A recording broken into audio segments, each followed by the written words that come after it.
This is not a partisan debate, it is a human one. Clean air and water and a livable climate are inalienable human rights. And solving this crisis is not a question of politics, it is our moral obligation. Leonardo DiCaprio said this at a UN conference on climate change. He is a climate activist who goes all around the world researching the climate change and pollution in other countries. He is the UN Messenger of Peace and also the UN Climate Summit Control.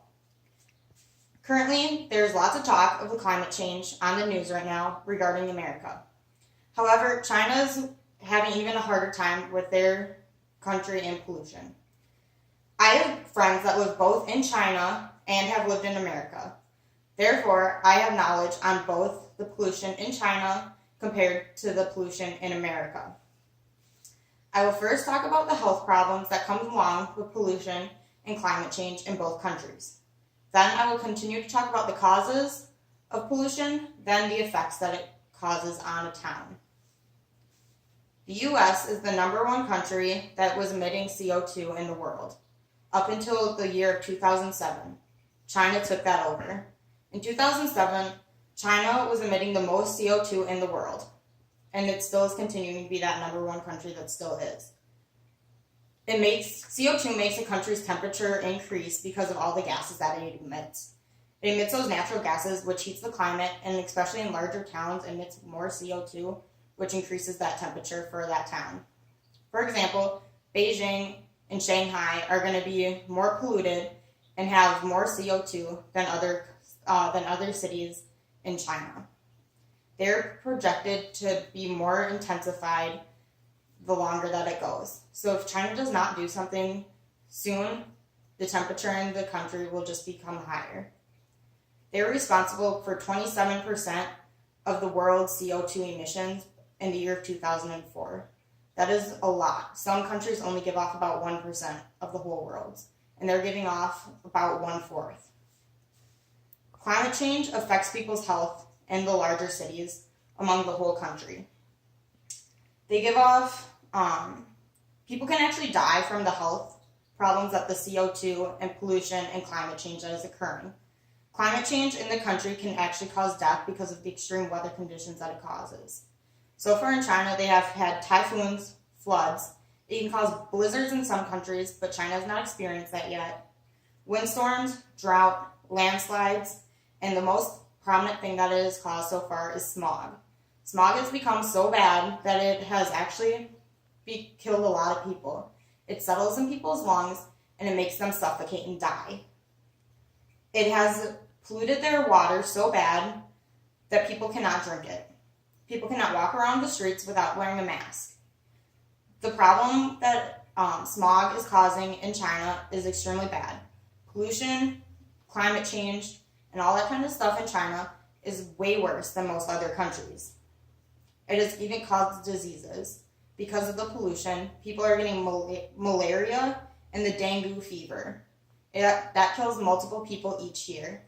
So between smog, the air quality, the water quality, and these diseases caused by climate change, a lot of people are dying. For example, the heat waves will happen in the larger cities, as in Beijing and Shanghai. The such high temperatures will be over 100 degrees and has very high death rates when it gets that bad. This started in 1998 and is still going to present day. Still, their #1 problem that they are facing right now is their air pollution. It is so bad. Their smog, they're calling it an airpocalypse because it is killing such people at such a high rate. People cannot go outside unless they have a mask on if they are in a larger city.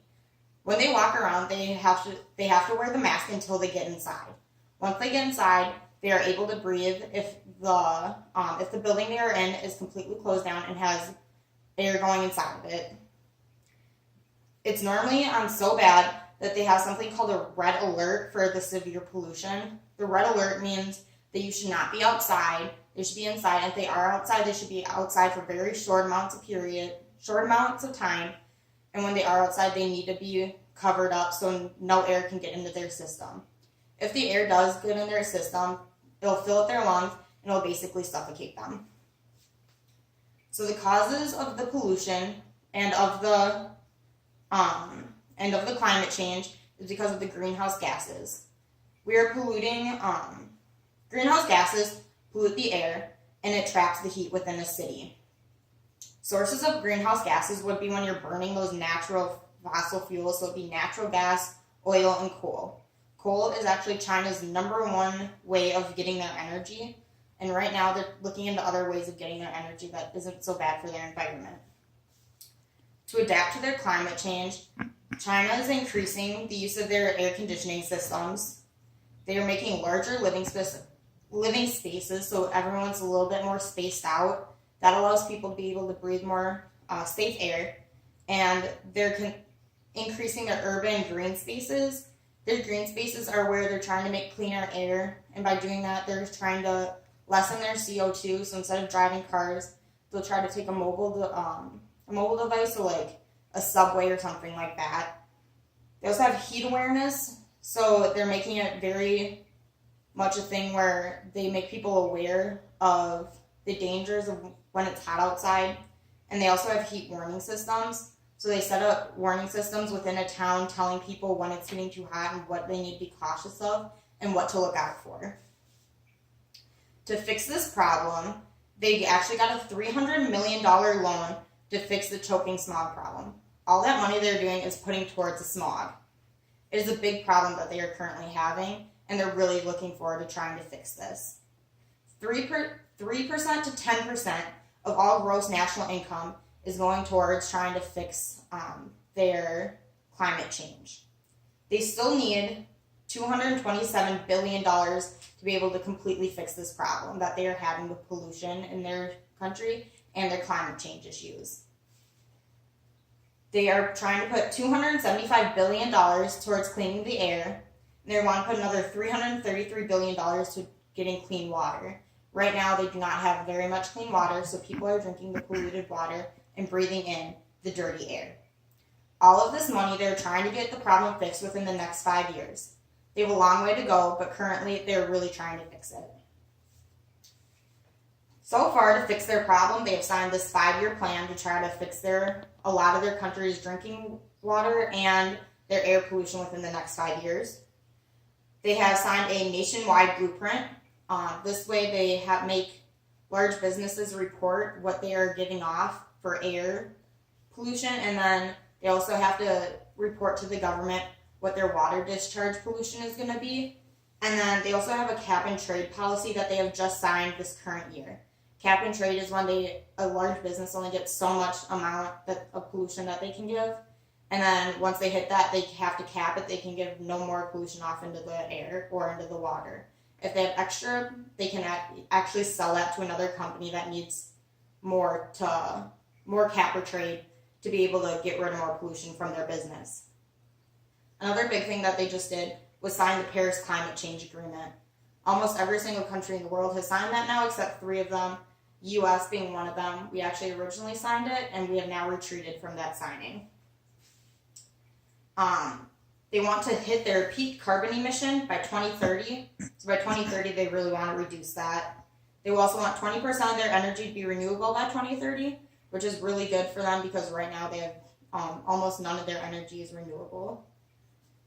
And then, so China is really working on investing a lot of money to be able to fix their problem on climate change and pollution. They're working very hard and working with the leading scientists in the world to try to figure out how to do this. They're also looking at other countries who have had this problem, like the United States, figuring out what we have done and trying to use that to figure out what they can do.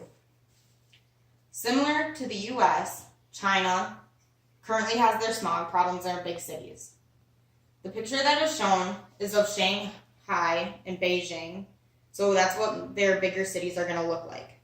The other picture that we have is of Manhattan. That would be what it looks like in the 1970s. We have currently fixed that problem, and that is what China is currently trying to do. Our cities no longer look like that, but China still do. In the 1970s, the U.S. had a big problem with our pollution. What we did to fix it was we put a lot of money into doing it, and we made a lot of pacts and laws on what people can do to pollute and not pollute. We also have cap and trade, which is what China has just adopted. We also had large health problems because of smog, just like in China. People were also dying because of it. We became aware of it at an early stage, and our president really tried to fix that. It resulted in a lot of laws of what people can and cannot do. The US and China both experience pollution and climate change, and that has had a major cause of health problems and how it's being changed.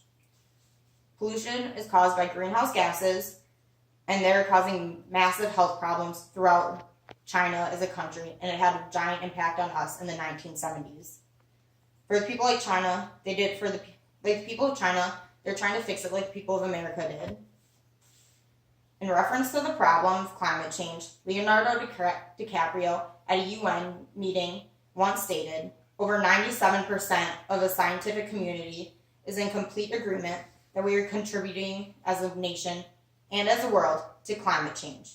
To deny that means that you are not a part of the modern world.